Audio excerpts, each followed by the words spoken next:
certo aí? Estamos aqui juntos nesta tarde para falarmos de concurso público e, claro, para falar da maravilhosa, magnânima língua portuguesa. Eu, Viviane Faria, estou aqui contigo para sermos aí altamente específicos sobre a sua prova. PM, estamos aí nos preparando para essa prova, para que você esteja altamente, perfeitamente, veementemente preparado, totalmente assim, já estamos aqui de véspera, né? Pois é, a ideia é te passar aquelas dicas a respeito de como a nossa querida banca cobra interpretação de texto. Todavia, contudo, entretanto, mas, porém, presta atenção. Ao final da nossa tarde aqui, dos nossos aulões especiais para você, nós teremos o sorteio de 5 camisetas. Sim, lembra, se você já assistiu a aula comigo, você sabe como é que o trem funciona. Sim, reza a lenda que quem estiver usando a camiseta, quem estiver com alguma coisa assim do GRAM para fazer a prova cinza, passa. É uma lenda que tem aí e ela é certeira, é assim, batata.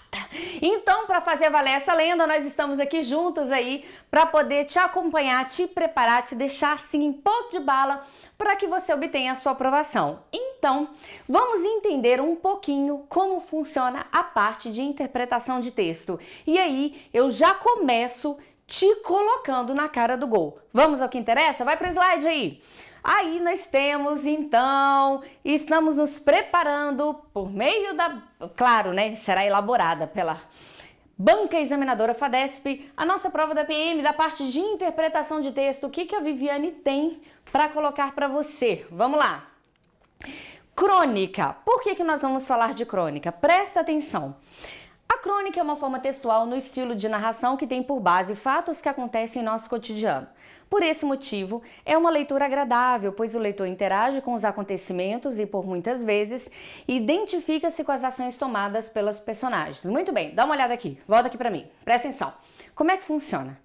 O que é uma crônica como a gente acabou de ler? Isso é importante, Viviane? Nós vamos verificar como é que isso cai na prova? Sim, presta atenção no que eu vou falar.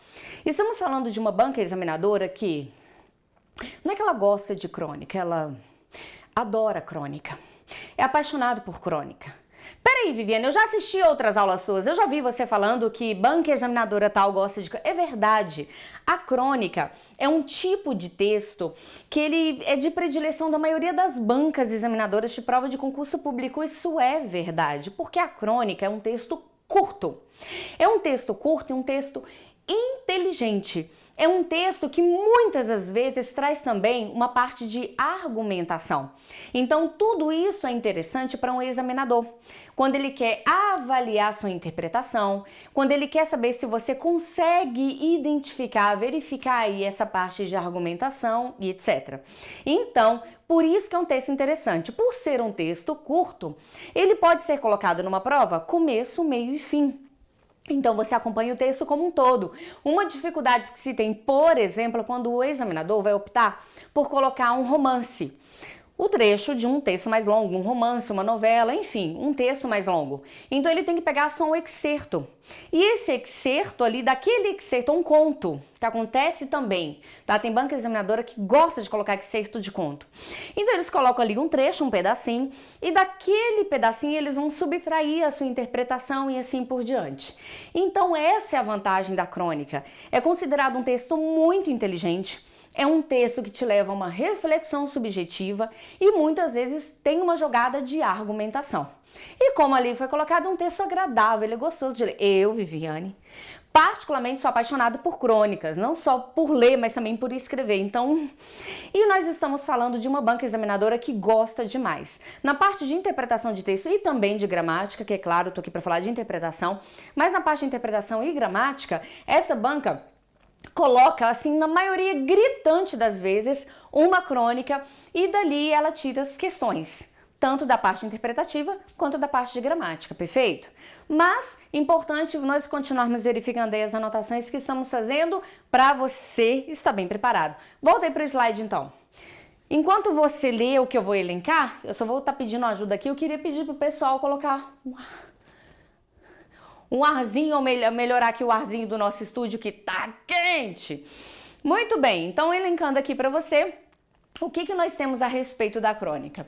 A crônica, ela é uma narração curta, como eu falei. Ela descreve fatos da vida cotidiana, tá? Então ela não vai criar uma situação, ela não vem com uma ilusão, coisa que o conto pode fazer. Então ela pega uma situação do cotidiano. Ela pode ter caráter humorístico, crítico, satírico ou irônico. E às vezes misturar mais de um desses, tá? Por isso que tem aqui o aditivo e, perfeito? Então, uma crônica, ela pode ter um caráter de humor? Pode, e são legais. O fato delas serem humorísticas não significa necessariamente que elas não possam fazer uma crítica. Às vezes você tem uma crônica que vem a ser humorística e crítica também, perfeito? Muito bem, ela possui personagens comuns. Por quê? Justamente porque ela vem com fatos do cotidiano. Ela pega situações do cotidiano, então não tem aqui nenhum Superman, nenhuma Supergirl, ok? Então são pessoas do nosso dia a dia. Ela segue um tempo cronológico determinado, ela é curta, ela pega um determinado espaço de tempo de começo e fim para falar sobre ele. Ela não é uma situação assim, vai por uma vez na eternidade, eternamente, ela fica falando daquele assunto, não. Ela delimita um tempo, um determinado local. Ela tem uma linguagem simples, essa é uma marca muito boa, e isso ajuda a tornar a leitura agradável. Viviane, então eu posso esperar? Sim, sim. Estamos falando de uma banca que gosta de crônicas, então significa que nós podemos esperar um texto de leitura agradável e de linguagem simples, isso é muito legal. O uso da oralidade na escrita e do coloquialismo na fala das personagens.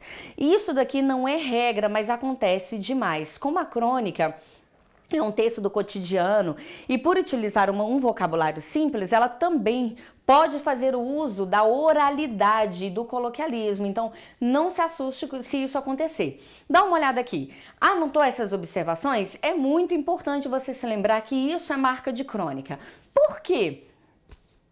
Você vai notar nas questões que eu vou te mostrar que isso pode te fazer ganhar um tempo muito grande. Afinal de contas, quando nós nos preparamos para um determinado concurso, essa é uma das vantagens de você conhecer a banca que vai elaborar.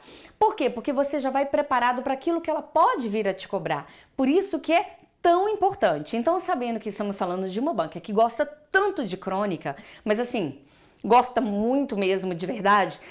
Praticamente todas gostam, é verdade, mas essa gosta em exagero.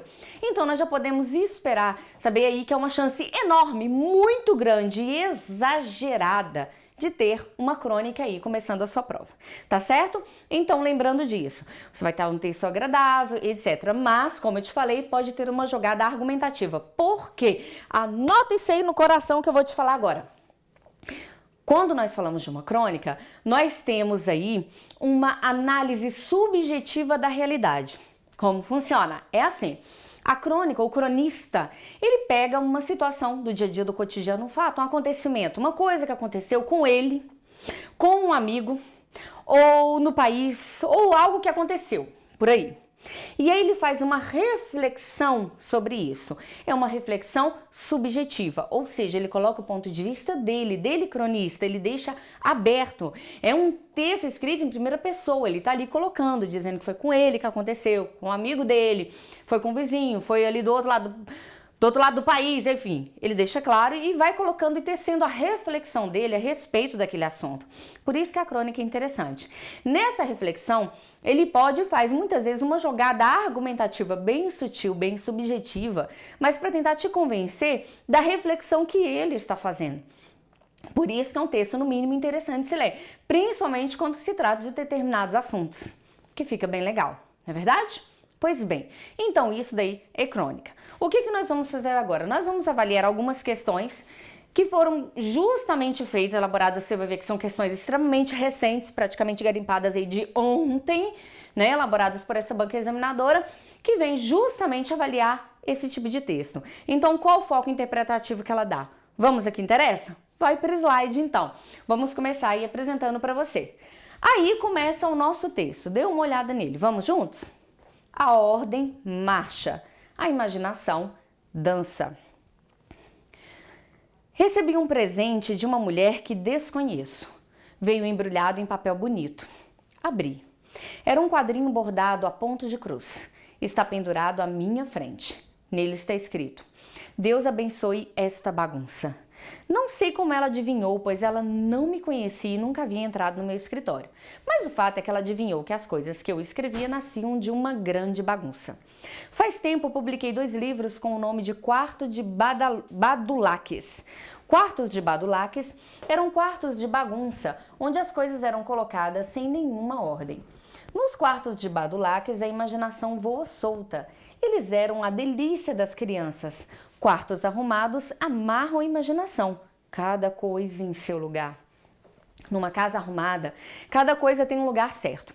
Mundo ordenado, qualquer desvio fica logo evidente. Por isso, para não deixar evidências da presença da gente num certo lugar, é preciso deixar as coisas no lugar preciso onde estavam quando chegamos. Às vezes, um simples fio de cabelo na pia do banheiro faz a denúncia. Ela era uma mulher bonita, longos cabelos claros, mas o seu corpo era morada de um demônio terrível, a compulsão pela ordem. Ela só tinha um pouco de tranquilidade quando a empregada ia embora, os filhos estavam na escola e o marido ainda não voltara do trabalho. Sozinha na casa, tinha então a certeza de que nenhum objeto sairia do lugar, porque não havia ninguém que o movesse. Os objetos do seu mundo eram fixos no espaço. Esse nome aí, neurologista, fez um estudo sobre os efeitos das lesões no cérebro de feridos de guerra. Os efeitos variavam segundo a parte do cérebro que havia sido lesada. E ele observou que, quando uma certa parte do cérebro era lesada, o ferido apresentava uma curiosa alteração de comportamento. Ele se tornava meticulosamente ordeiro, obsessivo em relação à posição dos objetos no seu ambiente. Nas entrevistas, ele passava o tempo todo compulsivamente organizando os objetos que se encontravam sobre a mesa, que o entrevistador, de propósito, insistia em desarrumar. Esse fenômeno levou esse pesquisador à conclusão de que, antes do ferimento, quando o cérebro estava inteiro, de posse de todas as suas funções, o ferido não precisava de uma ordem material concreta para organizar seu mundo. O cérebro convivia bem com a desordem, percebia ordem na desordem. Mas quando o cérebro era lesado e suas funções normais prejudicadas, o cérebro necessitava de uma bengala em que apoiar o seu comportamento. Esse experimento sugere que a bagunça não significa indisciplina. Significa possivelmente que o bagunceiro põe em ordem virtual na bagunça real. Põe uma ordem virtual na bagunça real. A delícia de um quebra-cabeça está precisamente na bagunça das peças. Quando o trabalho termina e todas as peças estão colocadas em ordem, o brinquedo acaba e a inteligência se assenta na poltrona. É isso que acontece com aquelas pessoas que colam quebra-cabeça depois de armado. Ele nunca mais será brinquedo, nunca mais fará pensar. Ele escreveu no prefácio a Fenomenologia de Espírito que o triunfo da razão é uma orgia bacanal na qual nenhum dos participantes está sóbrio. Assim, abençoo a minha bagunça. Dá uma olhada aqui. Muito bem. Dando uma puladinha aí nesses nomes que eu não vou pagar um mico aqui para tentar lê-los, nós entendemos então que se trata de quê? Muito bem, de uma crônica. Sim, se você não tinha um contato mais direto, não tinha já lido, isso aí é uma crônica. Então ele começa falando de uma situação específica que aconteceu em uma determinada época, o quê? Que ele recebeu um quadrinho e que ele trabalha em meio à bagunça, aí ele vai começando a fazer uma reflexão sobre isso. O interessante dessa crônica exatamente, por mais que ele brinca com um certo humor, é que ele traz um jogo argumentativo. Afinal de contas, ele pega aí uma voz de uma autoridade, de um neurologista no assunto, para poder meio que defender o comportamento dele e o modo que ele tem de ver, essa visão subjetiva que ele tem desse fato. Perfeito? Vamos verificar o que a banca quer que nós avaliemos a respeito desse texto? Volta para o slide então, volta aí. Muito bem, vamos lá. A primeira questão então se apresenta para nós e ela diz assim: em sua reflexão, Rubem Alves considera, o nosso autor, dono da crônica, urgente por ordem em seu escritório. Então, na reflexão que ele faz na crônica, ele está dizendo que é muito urgente que ele coloque ordem nisso. B, a bagunça necessária à criatividade, ele considera a bagunça algo necessário à criatividade. C, ele considera a ordem e a imaginação coisas compatíveis. Então, quer dizer que para ele, ser organizado está totalmente aliado a ter uma boa imaginação, a ter imaginação.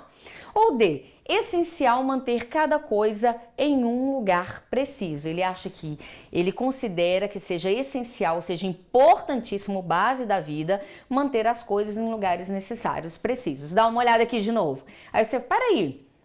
Viviane, mesmo não voltando para o texto, eu já tenho uma sensação de qual seja a resposta. Tá vendo como é legal analisar a crônica? Ela vem ela defendendo, né? Pois é, um texto de uma linguagem tranquila que já traz uma mensagem, sim.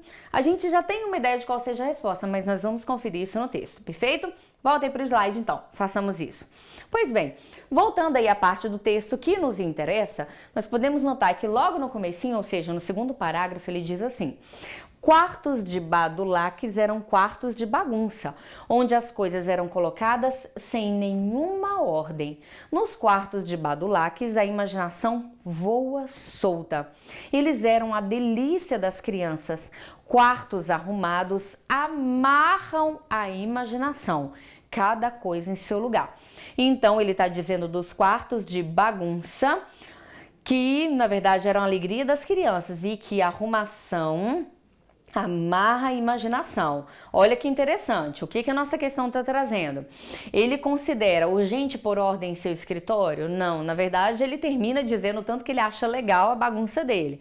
A bagunça, ele considera a bagunça necessária à criatividade? Volta aí, olha que legal. Bagunça, ou seja, porque quartos arrumados amarram a imaginação, impedem a imaginação. A ordem e a imaginação, coisas compatíveis? Na verdade, não. Ele está querendo mostrar que é o contrário. Afinal de contas, ela amarra a imaginação. Ou, essencial manter cada coisa em um lugar preciso? Novamente, neste segundo parágrafo, ele louva a bagunça, mostrando como ela é necessária para a imaginação, porque a imaginação voa solta. Então, somente com esse trechinho aqui da crônica, ou seja, está aqui no nosso segundo parágrafo, nós já conseguimos então avaliar a nossa resposta, a bagunça necessária à criatividade. Então, em sua reflexão, Rubem Alves considera a bagunça uma coisa necessária à criatividade. Perfeito? Vamos seguir? Vamos lá. Próxima questão, ela diz assim: com base nas ideias desenvolvidas no texto, pode-se inferir que a relação existente entre as orações que compõem o título, ou seja, a ordem marcha, a imaginação dança, é de contraste, proporção, convergência, complementação. Contraste, ou seja, mostra que as duas orações, uma acaba sendo contrária à outra, ou proporção, proporção que uma acontece, a outra vai acontecendo também. Dá uma olhada aqui. Vamos lembrar que proporção traz essa ideia, tá? Proporcional. Um acontece, o outro também. Um acontece, o outro também, podendo ser também o contrário. Um decresce enquanto o outro cresce. Decresce, cresce, decresce, cresce. Nessa ideia, tá, de proporção, será? Volta aí para o slide. Então, tem também a questão da convergência, então um acaba provocando o outro, ou complementação. Graças a um que o outro acontece, um completa o outro, essa ideia. Por mais que a frase aqui do nosso título esteja aqui, vamos dar uma olhada nele lá no texto mesmo, tá aí. A ordem marcha, a imaginação dança. Quando nós pensamos em marcha, nós pensamos no militarismo, não sei quanto você, mas é o que eu penso. Então, aquilo tudo certo, em perfeita ordem, organização e disciplina. Então, ele está dizendo que a ordem marcha, ou seja, ela traz a disciplina, a organização. E já está dizendo que a imaginação dança. Quando eu penso em dança, por exemplo, eu penso em bastante movimento, criatividade, a pessoa, ousadia, né? E também, às vezes, a pessoa tem que trazer uma ideia nova naquele momento, o que a gente chama de improvisar, né, não? Então, o que nós percebemos? Que a ideia que ele traz para nós de ordem é oposta da imaginação. Enquanto a marcha nos dá essa referência, essa ideia de bastante disciplina, organização e algo pré-definido, quando ele traz a ideia da dança, já é algo voltado à criatividade, a você surpreender, a usar realmente a fantasia, né? Então, significa que isso acaba trazendo para nós o quê? Uma ideia de contraste, proporção, convergência ou complementação. O que você pensa? Pois é essa ideia mesmo. Então, nós temos o contraste. contraste, a ideia do contrário. Enquanto um algo bem disciplinado, organizado e pré-definido, o outro é livre, tá? Livre, é com muito movimento, perfeito? Então isso traz realmente para nós a ideia do contraste. Vamos seguir? Temos mais? Sim, temos aí uma outra questão sobre esse nosso texto. Olha só, questão 3. A pesquisa do neurologista pode levar à conclusão de que... Então, de acordo com a pesquisa que o Rubem Alves mostrou para nós no texto dele, na crônica dele, o que nós podemos concluir, de acordo com a pesquisa desse neurologista? A compulsão pela ordem só ocorre após lesões cerebrais. Então, significa que, de acordo com o neurologista, dá uma olhada aqui para mim. Presta atenção, que isso é um dos perigos de interpretação. Já que eu estou aqui para te dar uma orientação, vamos lá, anota aí. Funciona da seguinte maneira. Interpretar significa ler, entender e tirar as mensagens do texto de uma outra pessoa e não daquilo que eu gostaria. Então, a nossa primeira reação a respeito da alternativa A é falar, ai, que doideira, então significa que toda pessoa muito organizada, ela tem uma lesão cerebral. Então, eu vou chegar para minha tia e vou falar, tia, você tem o cérebro lesado, porque você é tão organizada. Eu, por exemplo, eu tenho uma amiga que diz que eu, Viviane Faria, tenho toque. A Viviane tem toque, ela tem toque, porque ela coloca os temperos em ordem alfabética. Eu acho uma coisa altamente lógica e normal as pessoas colocarem os temperos em ordem alfabética. Eu tenho 34 temperos. Se tem ordem alfabética, é melhor. Então significa que eu tenho o cérebro lesado. Essa é a ideia. Se a pessoa é muito organizada, ela tem um cérebro lesado. A primeira reação da gente é falar, não, claro que não, mas espera aí. Nós estamos interpretando o texto. Nós temos que verificar se o neurologista, por acaso, disse isso, nos trouxe essa mensagem, ok? Então, esse é um dos perigos de interpretar um texto na hora de uma prova. Nós temos um conhecimento muito grande, você está estudando demais, você tem um conhecimento do tamanho do universo, de tanta coisa que você sabe, de tanto conhecimento acumulado. Chega na hora da prova, querendo ou não, esse conhecimento vem à tona. Então, você tem que se lembrar que você está interpretando o texto do que o outro disse. Perfeito? Voltei para o slide, vamos lá, volta para ele.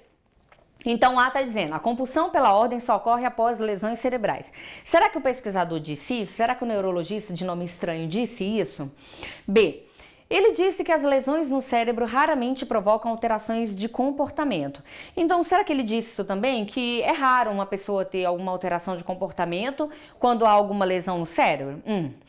Será que o nosso pesquisador disse que o cérebro sadio, não lesado, tem a capacidade de imprimir ordem na desordem? Bom, eu não sei quanto a você, mas eu tenho uma sensação de ter falado algo a respeito disso. Não sabemos se foi exatamente isso, nós vamos conferir. Mas tem essas palavras no texto. O C está aí pulsando. D. Será que o nosso neurologista disse que o ser humano precisa de uma ordem material concreta para organizar o mundo ao seu redor? Será que foi isso que ele disse? Vamos lembrar que essas palavras também apareceram no texto. Ordem material, coisa concreta, organizar o mundo ao seu redor. Vamos dar uma olhada aí e verificar dessas conclusões aí, qual foi a realmente colocada pelo nosso neurologista em questão. Olha só. Esse fenômeno levou o pesquisador à conclusão de que, antes do ferimento, quando o cérebro estava inteiro, de posse de todas as suas funções, o ferido não precisava de uma ordem material, concreta, para organizar seu mundo. O cérebro convivia bem com a desordem, percebia ordem na desordem. Mas, quando o cérebro era lesado e suas funções normais prejudicadas, o cérebro necessitava de uma bengala em que apoiar o seu comportamento. Ok? Percebeu? E aí, do que nós achamos aí? O que mais se aproxima? Disso que ele conclui, esse fenômeno levou o pesquisador à conclusão de que, eita, Viviane, meio que entregou. Pois é, da conclusão que nós acabamos de ler, o que nós verificamos das alternativas que realmente vem a resumir a conclusão dele? A compulsão pela ordem só ocorre após lesões cerebrais? Não. As lesões no cérebro raramente provocam alterações de comportamento? Ele não fala disso. O cérebro sadio, não lesado, tem a capacidade de imprimir ordem na desordem? Opa! Olha só, o cérebro convivia bem com a desordem, percebia ordem na desordem. Mas quando o cérebro era lesado, as suas funções normais prejudicadas, o cérebro necessitava de uma bengala em que apoiar o seu comportamento. Por isso que a alternativa C fez o coração bater mais forte, né? Ou D, o ser humano precisa de uma ordem material concreta para organizar o mundo ao seu redor? Na verdade, ele coloca o contrário, que o cérebro sadio convive bem com a desordem, né? Vamos apagar essa bagunça. Eita, lá vai a Viviane com o cérebro lesado. Vamos lá, então? Com isso, nós temos realmente a alternativa C, trazendo a conclusão aí, resumindo a conclusão da pesquisa do neurologista, perfeito? Então, você pode verificar aí, dar uma olhada aqui, que lá no texto você tem a palavra-chave. O pesquisador conclui que, ele concluiu que, e a questão está trazendo realmente, querendo que você avalie a conclusão. Presta atenção, é claro que aqui na nossa aula, eu já levo você para o parágrafo, que não acontece na hora da prova. Então vem essa dica, tá? Lembra que na parte de gramática é muito normal que a banca examinadora, eles fazem isso, que são uma obrigação da banca examinadora, colocar a linha ou parágrafo, ou trazer para você o trecho a ser analisado gramaticalmente. Então você não tem que ficar relendo o texto. Mas interpretação de texto, não. A interpretação de texto, ela exige de você uma leitura prévia, rápida, de começo, para você identificar o texto e depois vai fazer com que você volte a ele. Quantas vezes? Olha, eu não posso te falar que cada questão vai fazer você voltar ao texto uma vez só. Não, às vezes uma questão te faz voltar ao texto 4 ou 5 vezes. Às vezes uma questão faz com que você não tenha que voltar ao texto nenhuma vez, porque a sua primeira leitura já te traz a segurança da resposta. Então, depende.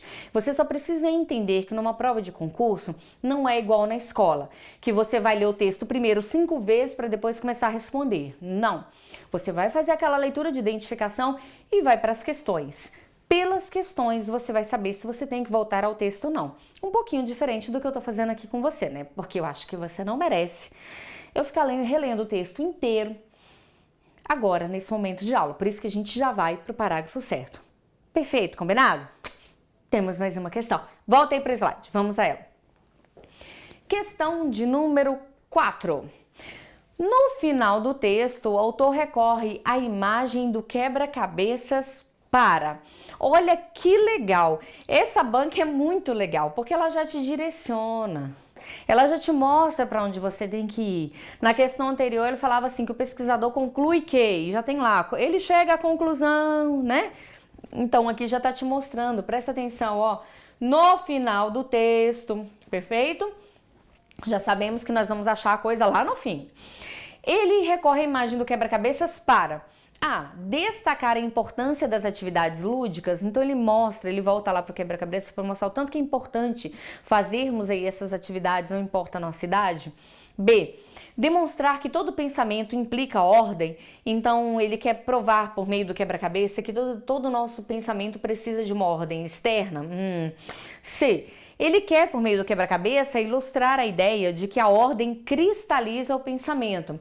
Então, ele usa o quebra-cabeça para mostrar, de acordo com ele, com o autor, por favor, não é com o que a gente pensa, que a ordem acaba cristalizando o nosso modo de pensar. Será isso? D, sugerir que se deve colar o quebra-cabeça uma vez armado. Então, depois que a gente arma o quebra-cabeça, a gente tem a obrigação de colar e colocar bonito lá, principalmente quando é aquele de 5.000 peças, né? Vamos fazer um quadro dele para mostrar o tanto que a gente é incrível. Será que é isso? Vamos dar uma olhada? Ele disse no final, então eu te trouxe exatamente para o final. Olha o que o final traz. A delícia de um quebra-cabeças está precisamente na bagunça das peças. Quando o trabalho termina e todas as peças estão colocadas em ordem, o brinquedo acaba e a inteligência se assenta na poltrona. É isso que acontece com aquelas pessoas que colam quebra-cabeças depois de armado. Ele nunca mais será brinquedo, nunca mais fará pensar. Então presta atenção que aqui, de acordo com o autor, Rubem Alves, não é o que a gente pensa, é o que o Rubem Alves está defendendo, que pode estar aliado ao que a gente pensa, é claro. Quando ele fala do quebra-cabeça, ele está dizendo que o ideal dele, o incrível dele, é a bagunça que ele provoca enquanto nós o estamos montando. Que a partir do momento que ele fica montado, acabou. Não precisamos mais do uso da inteligência. Isso é comprovado pela neurociência, tá? Isso é muito legal. Então, o fato de estar ali montando, de armar, nos faz pensar demais e as sinapses, elas fazem festa. Então isso realmente ativa, provoca a inteligência. E ele diz que depois de armado, acabou. Acabou, não precisa mais. Principalmente se a pessoa cola, né? Cola. E aí acabou, nunca mais será brinquedo e nunca mais fará pensar. Então, quando ele fala do quebra-cabeça, ele está justamente mostrando aí a parte dele fazer pensar, do montar as peças, da necessidade disso acontecer. Vamos voltar então para as nossas alternativas? E aí? Quando ele traz o quebra-cabeça no final do texto, o que o autor está querendo dizer? Ele quer destacar a importância das atividades lúdicas? Não, ele não está querendo mostrar isso. Bom, pelo menos na referência que ele fez. Ele quer demonstrar que todo pensamento implica ordem. E, na verdade, para pensar com decência, nós precisamos ser altamente organizados. Ele está querendo ilustrar a ideia de que a ordem cristaliza o pensamento, quando ele diz ao final que se a pessoa montou, terminou, acabou, não tem mais, né? A inteligência não volta, como ele diz aqui, ó. A inteligência se assenta na poltrona. Eita, rabisqueira feia. Então, acabou. Terminou? A inteligência se assenta na poltrona. D. Sugerir que se deve colar o quebra-cabeça uma vez armado. É isso que ele está dizendo muito bem. Na verdade, é o que ele acaba criticando, né? Se você vai lá e cola o quebra-cabeça, acabou, não tem mais brinquedo, entendeu? Quando elas são coladas, acabou o brinquedo, não tem mais criatividade, você não pode remontar aquilo dali e se testar de novo, por exemplo. Então, desse trechinho que nós precisamos somente tirar o trecho lá no final, falando de quebra-cabeça, o que ele traz para nós? Qual é a nossa alternativa? Pegou? Realmente, ele vem mostrar, por meio do quebra-cabeça, ele vem ilustrar a ideia de que a ordem cristaliza o pensamento. Ele vem mostrar assim, que acabou, tá tudo organizado? Acabou, então a inteligência se assenta na poltrona. É a expressão, inclusive, a expressão metafórica que ele utiliza para se referir a isso. Perfeito? Combinado? Mas nós não acabamos, nós acabamos as questões referentes a este texto. Vamos a outro e eu preciso muito da sua atenção nesse outro aqui. Presta atenção. Ele é chamado de coragem, esse texto. Foi de uma outra prova e você vai ver o tanto que ela é de ontem, né? A pior coisa do mundo é a pessoa não ter coragem na vida. Pensei essa frase do relato de uma moça chamada Florescélia. Quase estrangeiro esse nome. Nascida no Ceará e que passou e vem passando poucas e boas. A morte da mãe quando tinha 2 anos, uma madrasta cruel, uma gravidez prematura, a perda do único homem que amou. Uma vida sem porto fixo, sem emprego fixo, mas com sonhos diversos que lhe servem de sustentação. Caramba, né? Ela segue em frente porque tem o combustível que necessitamos para trilhar o longo caminho desde o nascimento até a morte. Coragem. Quando eu era pequena, achava que coragem era o sentimento que designava o ímpeto de fazer coisas perigosas. E por perigoso eu entendia, por exemplo, andar de tobogã. Aquela rampa alta e ondulada em que a gente descia sentada sobre um saco de algodão ou coisa parecida. Por volta dos 9 anos, decidi descer do tobogã, mas na hora H amarelei. Faltou coragem, assim como faltou também no dia em que meus pais resolveram ir até a Ilha dos Lobos, em Torres, num barco de pescador. No momento de subir no barco, desisti. Foram meu pai, minha mãe, meu irmão e eu retornei sozinha, caminhando pela praia até a casa da avó. Muita coragem me faltou na infância, até para colar. Durante as provas eu ficava nervosa. Mentir para pai e mãe, nem pensar. Ir de bicicleta até ruas muito distantes de casa, não me atrevia. Travada desse jeito, desconfiava que meu futuro seria bem diferente do das minhas amigas. Até que cresci e segui medrosa para andar de helicóptero, escalar vulcões, descer corredeiras d'água. No entanto, aos poucos fui descobrindo que mais importante do que ter coragem para aventuras de fim de semana era ter coragem para aventuras mais definitivas, como a de mudar o rumo da minha vida se preciso fosse.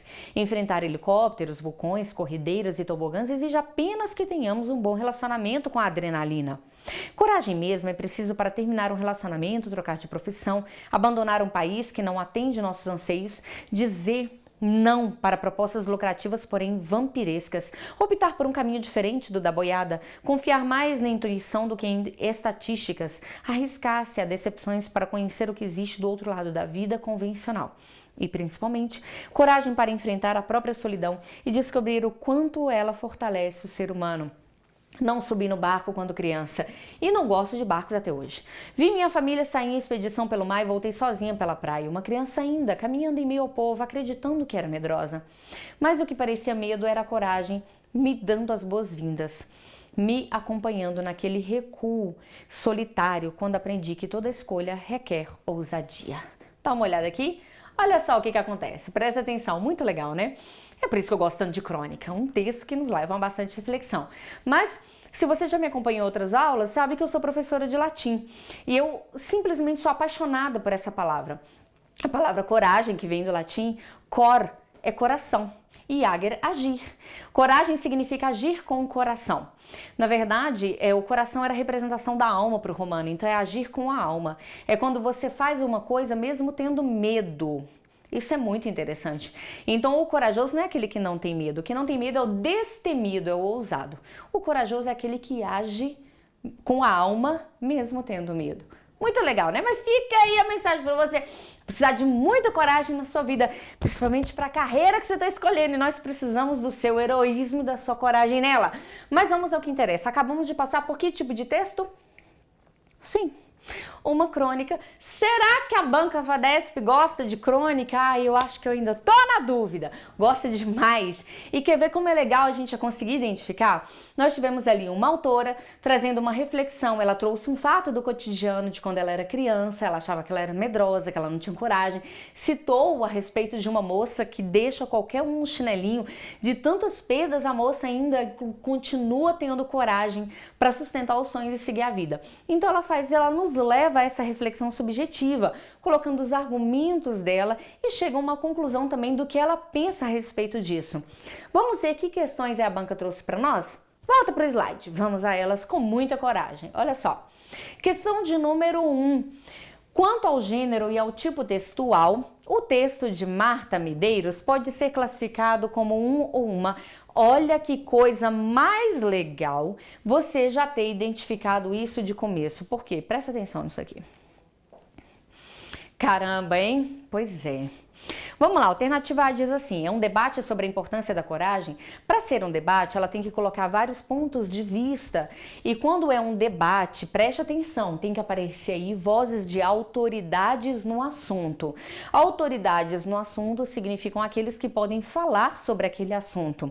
Você, por exemplo, assim que estiver lá concursado, você vai ser uma autoridade no assunto a respeito de segurança, a respeito de organização, por exemplo, de como manter a sociedade de uma forma geral segura diante dos perigos de certos eventos e assim por diante. Você vai ser uma autoridade nesse assunto.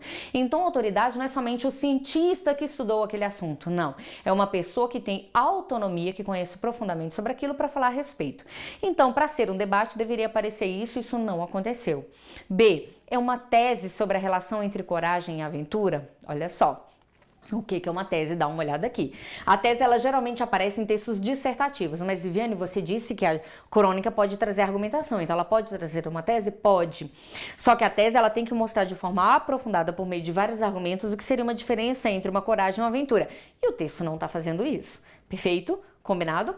Volta aí, vamos continuar avaliando as alternativas. Ele é um artigo de natureza informativa sobre coragem e ousadia. Por que ele não é um artigo de natureza informativa? Porque ele é escrito em primeira pessoa e porque ele traz uma análise subjetiva dos acontecimentos, ou seja, a autora fala o que ela pensa, o que ela sentiu e dá exemplos de situações pessoais. Então, não pode ser um artigo de natureza informativa. O que sobrou para nós é aquilo que você já sabia desde o começo.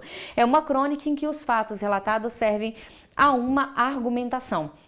Então, no caso aqui, a nossa querida autora Marta Medeiros, ela trouxe uma crônica sobre coragem, o assunto que ela fala, e o que ela vai relatando da moça, que no começo, com aquele nome difícil, né, que teve várias perdas na vida e continua tendo coragem, ou que ela enfrentou, ainda enfrenta na vida, ela vai mostrando que vem a realmente ser a coragem de acordo com o entendimento dela, ou seja, ela cria uma argumentação para defender essa análise subjetiva que ela faz do assunto. Perfeito?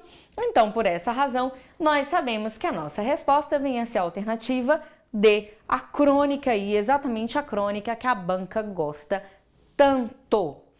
Guardou? Guardou na alma aí? Guardou na sua coragem? Então, vamos à questão de número 2. O enunciado que melhor resume o pensamento da autora do texto é... Então, desses 4 enunciados aqui, A, B, C, D, o que melhor resume o pensamento da autora? A. Quem tem coragem aventura-se. Então, a coragem está aliada a você ser aventureiro. B. Para viver é preciso ter a coragem de tomar decisões. C. Ter coragem implica ter ímpeto para enfrentar situações de perigo. Então, a pessoa corajosa é aquela pessoa ousada para enfrentar situações de perigo. E D, quem tem coragem tem um bom relacionamento com a adrenalina. Então, coragem está voltada a você ter um bom relacionamento com a adrenalina. Pela leitura prévia que nós já fizemos do texto, você sabe que não é a D, muito pelo contrário. Ela vem falar que essas aventuras aí não exigem coragem, e sim um bom relacionamento com a adrenalina. Você lembrou disso? O que acontece é que é o seguinte, a nossa questão não está dizendo que um desses enunciados aqui vai resumir o nosso texto. Não. Ele está dizendo que ele resume o pensamento dela. Então, nós vamos verificar desses 4 aí, qual que melhor traz isso. Pensa, do que nós lemos do texto, do que ela argumenta, do que ela traz do pensamento dela. Seria quem tem coragem aventura-se? Para viver é preciso ter a coragem de tomar decisões? Ou ter coragem implica ter ímpeto para enfrentar situações de perigo? Quem tem coragem tem um bom relacionamento com a adrenalina? Muito bem, vamos voltar um pouquinho? Olha só o que ela diz aqui no nosso terceiro slide.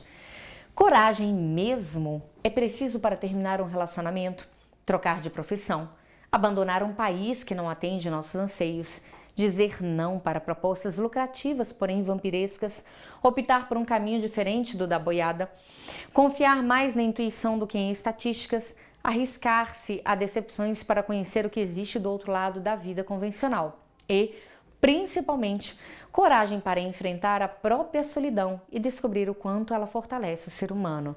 Caramba, né? E aí, conseguiu pescar?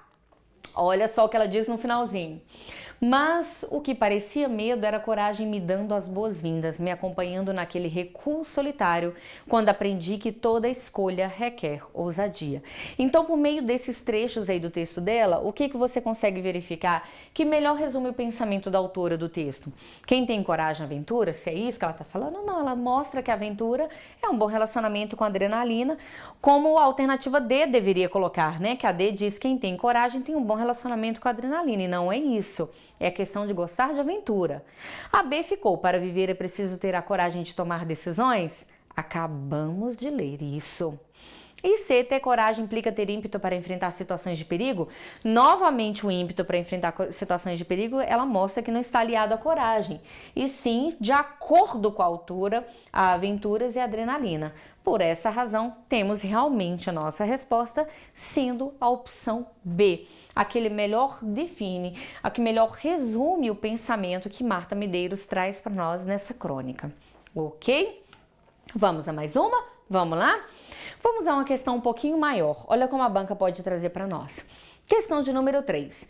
Avalie as assertivas abaixo quanto aos elementos de coesão. Então, nós vamos fazer certo ou errado. Dá uma olhadinha aqui antes de nós irmos para ele. Quando nós falamos de elementos de coesão, nós podemos estar falando somente de gramática, avaliação, análise gramatical, somente de análise interpretativa ou os dois. Você vai notar que essa questão, por mais que ela tenha uma base maior interpretativa, ela faz uso da gramática. Então, podemos trabalhar da mesma forma que um professor de gramática também pode trabalhar, pegando também, puxando mais para a visão gramatical, sem problema. O que vai acontecer nessa questão? Por que eu trouxe para você? Tem a ver com o texto que acabamos de ler, claro, está vinculado a ele, mas também aquele tipo de questão que você vai colocar primeiro certo e errado e depois assinalar a alternativa, porque a banca é uma banca de assinalar a alternativa. Mas ela traz essa questão aí que nós chamamos de questão um pouquinho mais complicada. Ou alguns falam assim, poxa, aquela questão sacana, por quê? Se você julga um errado, você perde a questão inteira, é mais ou menos assim. Então, vamos com a nossa atenção? Vamos lá, volta aí para o slide. Nosso primeiro item diz assim, em um caminho diferente do da boiada, o pronome presente na contração do retoma a palavra caminho. Você tem que prestar atenção aqui, que aqui não traz o número da linha, tá? Mas na sua prova vai aparecer o número da linha do trecho em questão. Aqui eu não coloquei porque minha linha difere da prova, perfeito? Mas eu vou te direcionar até lá. Então tá dizendo assim, um caminho diferente do da boiada. O pronome presente na contração, ou seja, de mais o, então o pronome aqui, ele retoma a palavra caminho. É isso que ele está dizendo. Será que é verdade? Vamos lá? Olha só, um caminho diferente da boiada. O que nós temos? Um caminho diferente do caminho da boiada. Realmente, esse o aí tá querendo dizer que ele é um caminho diferente de caminho da boiada, tá? Então, o realmente está retomando a palavra caminho. Então, está certo. O item 1, certo. Item de número 2. A retomada não ocorre por meio de processo de pronominalização em como há de mudar o rumo da minha vida se preciso fosse. Pronominalização, que é praticamente o nome de um remédio para a alergia, eu acho, porque ele é um nome muito feio, está dizendo que ele vai se tornar um pronome, forçado a se tornar pronome. Só que ele está dizendo que não ocorre. A retomada que não vai acontecer por meio de pronome em como há de mudar o rumo da minha vida se preciso fosse. Presta atenção aqui. Como há de mudar o rumo da minha vida se preciso fosse. Presta atenção! No entanto, aos poucos fui descobrindo que mais importante do que ter coragem para aventuras de fim de semana era ter coragem para aventuras mais definitivas, como a coragem de mudar o rumo da minha vida se preciso fosse. Então, esse a é um pronome que está substituindo coragem. A retomada é por meio de pronome, ela é por meio de pronome. Então, tá retomando a palavra coragem, significa então que o nosso item de número 2 está errado. Bem feio. Item de número 3. O pronome lhe refere-se a homem que amou, termo que lhe dá sentido e que esse pronome substitui na oração adjetiva. Vamos dar uma olhada? Olha só. A perda do único homem que amou, uma vida sem porto fixo, sem emprego fixo, mas com sonhos diversos que lhe servem de sustentação. Para tudo! Que lhe servem de sustentação é realmente uma oração adjetiva. Você notou que eu não estou me atendo muito à parte gramatical, né? Então tá, vamos aí continuar na parte de coesão. Então, que lhe servem de sustentação realmente é uma oração adjetiva, mas esse lhe está retomando sonhos, mas com sonhos diversos que lhe servem de sustentação, ou seja, os sonhos lhe servem de sustentação, tá? Então, esse lhe está se referindo a sonhos e não a homem que amou. Então, significa que o 3 está errado. Item de número 4. Em abandonar um país que não atende nossos anseios, o pronome que tem a função de recuperar um elemento já introduzido no texto. Então aqui, abandonar um país que não atende a nossos anseios. Está querendo dizer que esse que está recuperando uma palavra que já foi mencionada. Vamos lá, vamos ao texto. Coragem mesmo é preciso para terminar um relacionamento, trocar de profissão, abandonar um país que não atende aos nossos anseios. Nós temos aqui, então, uma oração adjetiva. Então, esse que ele é um pronome relativo. Se ele é um pronome relativo, ele realmente se refere a um antecedente. Que antecedente é esse? O antecedente é país. Então, ele realmente está retomando um termo que já foi mencionado? Sim. Em abandonar um país que não atende nossos anseios, o pronome que tem a função de recuperar um elemento já introduzido no texto, ou seja, país. Porque ele é um pronome relativo, é verdade? Sim, é verdade. Então, o item de número 4 está certo. Aí a banca traz para nós isso daqui. Está correto que se afirma em... Bom, nós vimos que está certo que se afirma em número 1 e número 4. A alternativa que traz para nós essa resposta é a alternativa A. Então, B, C e D estão fora e temos a alternativa A sendo a nossa resposta, ok? E para nós concluirmos, vamos aí à nossa última questão. Presta atenção. Em relação aos aspectos semânticos, é incorreto o que se afirma em aspectos semânticos, ou seja, de significado, interpretação de texto pura. Aspectos semânticos, alternativa A. A palavra combustível é usada com sentido conotativo. Anota aí, o sentido conotativo é o sentido figurado, é o sentido imaginativo. Está dizendo que combustível está sendo usado no sentido imaginativo. E está pedindo para nós a alternativa errada. Voltando ao texto. Ela segue em frente porque tem o combustível que necessitamos para trilhar o longo caminho desde o nascimento até a morte, coragem. Então aqui combustível está sendo usado no sentido figurado e imaginativo. Essa mulher, por favor, não coloca gasolina no corpo dela.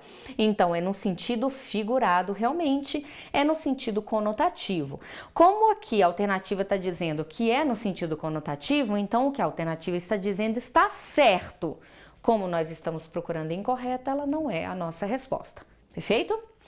B. O adjetivo travada significa que se exprime com dificuldade. Ele é usado de uma maneira muito indecente até mesmo, né? Até indecente mesmo nos dias de hoje. Mas vamos entender o que no texto a nossa autora Marta quis dizer com isso. Vamos lá? Olha só. Muita coragem me faltou na infância, até para colar durante as provas eu ficava nervosa. Mentir para pai e mãe nem pensar. E de bicicleta até ruas muito distantes de casa, não me atrevia. Travada desse jeito, desconfiava que meu futuro seria bem diferente do das minhas amigas. Então, travada, será que o texto está dizendo travada que se exprime com dificuldade? É isso que a autora quis dizer? Não. A autora quis chamar de travada no sentido de não ter ousadia, de não ser atrevida, de não se atrever a fazer aquilo que ela mesma considerava errado. Então, na verdade, travada no texto não significa que se exprime com dificuldade, sim aquilo que não tem atos mais ousados. Como a B está errada em relação ao texto e nós estamos atrás da incorreta, achamos aí a resposta. Vamos ver os demais? A C diz assim: a homonímia em naquele recuo solitário e recuo por ter coragem. Não foi à toa que eu pus isso daqui para você, essa diquinha do Grão Online. Homonímia. O que é homonímia? Homo é igual, nímia é nome, então são nomes iguais. Nomes iguais ou na pronúncia ou na escrita. Ele está dizendo aqui que recuo, naquele recuo solitário e recuo por ter coragem, são palavras homônimas. Nós podemos prestar atenção que elas estão escritas da mesma forma. Tranquilo? Então, elas deveriam ser pronunciadas de forma diferente. Ah, Viviane, mas pode ser uma homonímia perfeita. É verdade, uma homonímia perfeita, ela tem a mesma escrita, a mesma pronúncia, só que ela tem que ter significado diferente.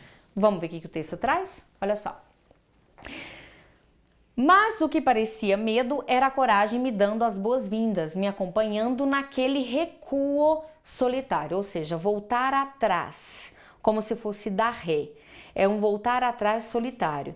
E aí a referência é recuo para ter coragem, a ligação. Recuo para ter coragem significa volto atrás por ter coragem. Dou um passo para trás, dou uma ré por ter coragem. O que está acontecendo aqui? Nós não temos homonímia. Nós temos a mesma palavra, exatamente. Recuo, recuo. Mesma pronúncia, mesma escrita e mesmo significado. Isso não é homonímia. Homonímia é como está aqui a dica de português aqui, por exemplo. Isso aqui são palavras homônimas. Caçar, caçar, mesma pronúncia, mas uma escrita diferente, tá? Então, cuidado com isso, perfeito? Para ser aí a mesma pronúncia, a mesma escrita e serem homônimas, tinham que ter significados diferentes. Então, alternativa C aí não rola para nós. Alternativa D. A expressão passar poucas e boas tem o mesmo sentido de passar privações e dificuldades. É isso que ela traz no texto? Presta atenção. Passou poucas e boas. Florescélia, nascida no Ceará, que passou poucas e boas, então passou dificuldades? É essa a ideia, por mais que seja uma expressão coloquial. Lembra que eu falei para você que pode trazer coloquialidade? É verdade, então a alternativa D tá fora. Fica realmente a B para nós, de acordo com o que a banca marcou. Travada significa que se exprime com dificuldade, não foi o que a autora trouxe para nós. Dá uma olhada aqui. Fechamos. O que você pôde perceber? Realmente aquilo que nós falamos no começo e trouxemos como dica. A banca gosta de crônica, ela traz essa análise de subjetividade, ela quer que você identifique de cara que está se falando de uma crônica e traz essas marcas chamadas interpretativas, de ligação, de coesão, do que vem a ser homonímia e assim por diante. Lembrando do que vem a ser um sentido denotativo, conotativo e assim. Ou seja, a interpretação que nós chamamos de interpretação básica necessária. Perfeito? Pois é, fecha aqui com vocês esse momento de dicas e te lembra aí, ó, fiquem ligados com a gente até o finalzinho, porque nós vamos ter o sorteio de 5 camisetas, aquelas que reza a lenda, que trazem muita sorte, além de toda essa preparação que você está preocupado em ter. Perfeito? Abraço, tenha uma boa tarde e até a próxima!